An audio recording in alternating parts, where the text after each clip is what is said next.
வணக்கம். என் குருநாதர் எழுத்து சித்தர் பாலகுமார சார் அவர்களை மனதார வணங்கிவிட்டு உங்களுடன் பேச தொடங்குகிறேன். சமீபத்தில் ஒரு நண்பர்கிட்ட நான் பேசிட்டு இருந்தேன். அந்த நண்பருடைய சொந்த ஊர் தஞ்சாவூர். அவருடைய முகத்தில் ஒரு சந்தோஷம், ஒரு கவலை ரெண்டுமே இருந்தது. ஒரு கண்ணில் சந்தோஷம், ஒரு கண்ணில் வருத்தம். ஒரு வார்த்தையில் சந்தோஷம், அந்த வார்த்தைக்குள்ளாரையே ஒரு மென் சோகம் ஒன்று இருந்தது. அதை என்னால் உணர முடிந்தது. மனிதர்களை உணர்ந்து புரிந்து அவர்களோடு பழகுவதை தவிர இந்த மனுஷ ஜென்மத்துக்கு வேற வேலை என்ன இருக்குன்னு நினைக்கிறீங்க? எதிரில் இருக்கிற மனுஷாலேயே புரிஞ்சிக்கலனாக்க கண்ணுக்கு தெரியாத கடவுள்கிற அந்த மாபெரும் சக்தியை, பிரபஞ்ச சக்தியை எப்படி புரிஞ்சிக்க போகும்? சொல்லுவாங்க சினிமாலெல்லாம் டயலாக், ஒரு பொண்ணோட மனசு ஒரு பொண்ணுக்கு தாங்க தெரியும். சுத்த ஹம்பக். ஒரு பொண்ணோட மனசு ஒரு ஆம்பளைக்கு கூட தெரியும், ஒரு ஆம்பளையோட மனசு ஒரு பொம்பளைக்கு கூட தெரியும். என்ன? உண்மையாக காது கேட்கணும், உண்மையாக மனசை திறந்து வச்சிருக்கணும். அப்போ நமக்கு புரிஞ்சிக்க முடியும். அந்த நண்பர், அந்த தஞ்சாவூர் நண்பர், அவர் பேசும்போது ஒரு சோகம் இருந்தது, சந்தோஷமும் தெரிஞ்சுது, ஒரு வருத்தம் இருந்தது, ஒரு அமைதியும் தெரிஞ்சுது. இல்லையா அப்படின்னு இல்லை, போன வாரம் ஊருக்கு போயிட்டு வந்தேன், அப்போலேருந்தே ஒரு மாதிரியாக இருக்கேன். இல்லையா, ஊருக்கு போயிட்டு வந்தால் சொந்த ஊருக்கு போய் காலில் அங்கே காலடி நம்ம பட்டுச்சுனாலே நமக்குள்ளார ஒரு எனர்ஜி சர்ன்னு பாஸ் ஆகுமேயா. அந்த எந்திரன் ரோபோ ரஜினிக்கு அந்த கரண்ட்டு இது வந்த உடனே பவர் ஏறிடுமே பேட்ரி அப்படின்னு. அது என்னவோ உண்மைதான். ஆனாலும் என்ன அப்படின்னு அவன்கிட்ட கேட்டேன். சொந்தக்காரங்க ஏதாவது பிரச்சனையா அப்படின்னு. அதெல்லாம் அதை சொந்தக்காரங்க எப்போ பிரச்சனை பண்ணாலும் சொந்தக்காரங்க, அதெல்லாம் ஒன்றும் மேட்ரு இல்லை. அப்புறம் என்ன? இல்லை, நான் எப்போதுமே தஞ்சாவூர் போனேனாக்கா புன்னைநல்லூர் மாரியம்மன் கோயிலுக்கு போயிட்டு வந்துடுவேன். இந்த தடவை என்னன்னு தெரில, மழையும் கிழையுமா இருந்தது. 2 நாள் தான் போனேன். மழை சாயந்தரத்தில் மழை கடுமையாக பெஞ்சதுனால போக முடியல. அடுத்த நாள் வந்து ட்ரெயினுக்கு டைம் ஆகிடுச்சு, போக முடியல. ட்ரெயினில் ஏறுற வரைக்கும் எனக்கு தெரியல. ட்ரெயின் ஏறி கிளம்பி தஞ்சாவூர்லேருந்து அப்படியே கும்பகோணம் நெருங்கும் போதெல்லாம் மனசு அப்படியே வலிக்குது. இறங்கி நம்ம திரும்ப ஒரு நாள் லீவ் போட்டு புன்னைநல்லூர் மாரியம்மனை தரிசனம் பண்ணிட்டு போகலாமே அப்படிங்கிற ஒரு எண்ணம் வந்தது. கண்ணில் அப்படியே முட்டிக்கிச்சு. அந்த நண்பருக்கு வயசு 46, 47 இருக்கும்னு நினைக்கிறேன். தஞ்சாவூர் தான் பிறந்தது. இங்கே சென்னையில் அவர் வேலை பார்க்குறாரு. இங்கே குடும்பத்தோடு தங்கியிருக்காரு. குடும்பத்தோடு இப்போ சமீபத்தில் தஞ்சாவூருக்கு ஏதோ ஒரு விஷயமா பண்டிகை ஏதோ இதுக்காக போயிருந்தார். அவர் எப்போதுமே தஞ்சாவூருக்கு போனாக்கா புன்னைநல்லூர் மாரியம்மன் கோயிலுக்கு தவறாமல் போயிடுவார். ஒருவேளை 6 நாள் 5 நாள் அப்படின்னு இருக்கிறபடி இருந்ததுனாக்கா 2 தடவை கூட மாரியம்மனை போய் தரிசனம் பண்ணிட்டு வந்துடுவேன் அப்படின்னு சொல்லி. புன்னைநல்லூர் மாரியம்மன் கோயிலுக்கு நீங்கள் போயிருக்கீங்களா? தஞ்சாவூரில் புன்னைநல்லூர், புன்னைனா புஞ்சை, புன்சை, நஞ்சை புஞ்சை அப்படின்னா நஞ்சை புஞ்சை உண்டு நஞ்சை உண்டு பொங்கி வரும் கங்கை உண்டுன்னு சொல்கிறோமே, அது மாதிரி பாட்டிருக்க. புஞ்சை நஞ்சை அப்படின்னு சொல்லப்படுகிற தஞ்சாவூர் சோழ தேசம் என்ன, நம்ம தமிழ்நாட்டினுடைய கருவூலம், அப்படி நெற்களஞ்சியம் அப்படின்னு கொண்டாடப்படுகிற அந்த பூமியில் புஞ்சை நிலத்துக்கு மத்தியில் அருளாசி பண்ணி கொண்டிருந்தவள் தான் புஞ்சை நல்லூர், புன்சை நல்லூர், புன்னை நல்லூர் மாரியம்மன். இந்த புன்னைநல்லூர் மாரியம்மன் தான் அந்த ஊருக்கே சக்தியை தருபவளாக, இருளிலிருந்து வெளிச்சத்தை கொடுப்பவளாக அங்கே அருள்பாலித்து கொண்டிருக்கிறாள் அப்படிங்கிறது ஒரு ஐதீகம்.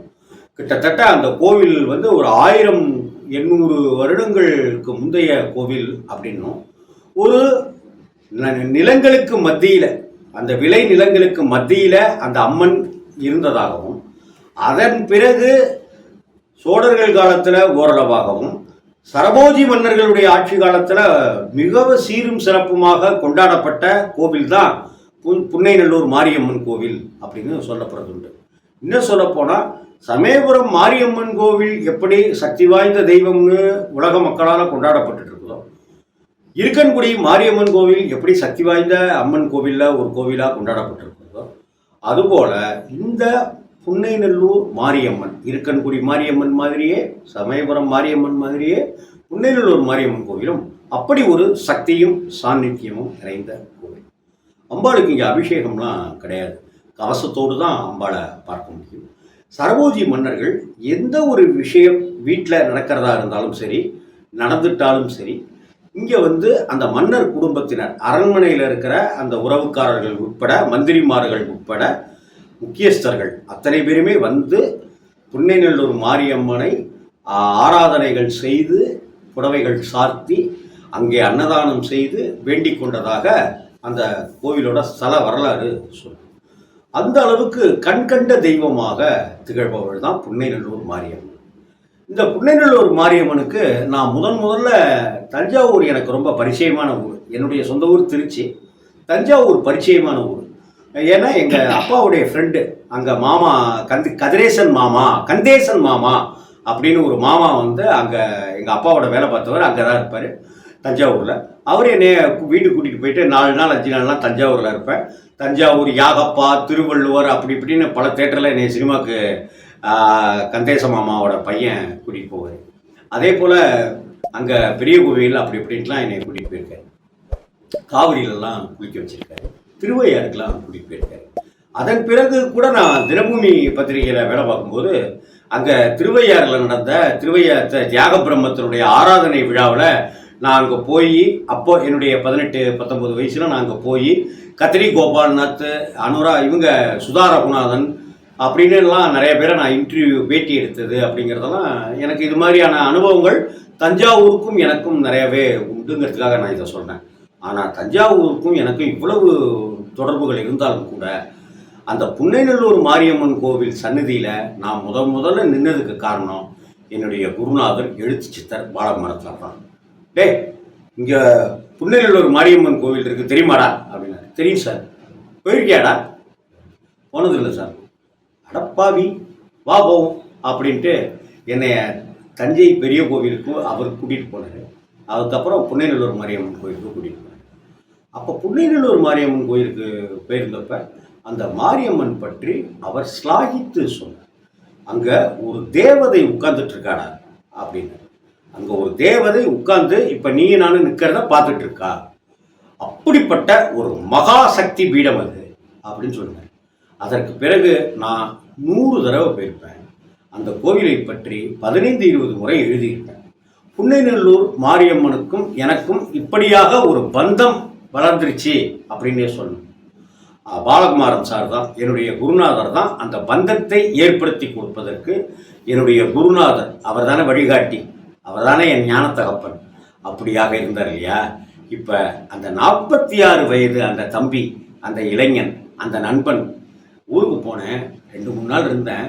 மழையமாக இருந்தது. எப்போதும் நான் 2 தடவையாவது 3 தடவையாவது நான் ஊருக்கு போனாக்கா புன்னைநல்லூர் மாரியம்மன் கோயிலுக்கு போயிட்டு வந்துடுவேன். ஆனால் இந்த தடவை நான் போகலை, அது ரொம்ப வருத்தமாக இருக்குது அப்படின்னு. ஊருக்கு போனேன், என் சித்தப்பா வீட்டுக்கு போவே இல்லை. ஊருக்கு போனேன், என் ஃப்ரெண்டை என்னால் பாலிய ஸ்நேகிதன் என்னால் பார்க்கவே முடியலன்னு, சித்தியை பார்க்கவே முடியலன்னு ஒருத்தன் எப்படி வருத்தப்படுவானோ அதுபோல் அந்த புன்னைநல்லூர் அம்மனை, அந்த அம்மாவை பார்க்க முடியலையேன்னு அவன் வருத்தப்பட்டப்ப எனக்கு 2 தோணுச்சு. ஒன்று, அடுத்த முறை தஞ்சாவூர் போகும்போது புன்னைநல்லூருக்கு போகணும், அல்லது புன்னைநல்லூர் அம்மனை தரிசிப்பதற்காகவே தஞ்சாவூருக்கு போகணும்.